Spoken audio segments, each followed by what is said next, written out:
Hello guys, good afternoon. Gawa tayo ng steak in the oven. Ayan, onion, garlic. Pero trinay ko na dito yung meat, kaya ganyan ang kulay. Ang ating meat, yan. Guys, lalagyan natin siya ng pesto. Yan. Siyang mushroom. Yan, mushroom.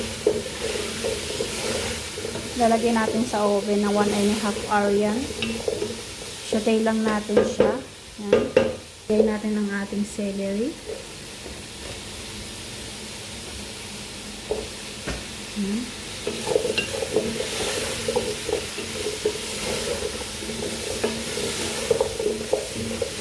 Open natin yung ating oven, 250.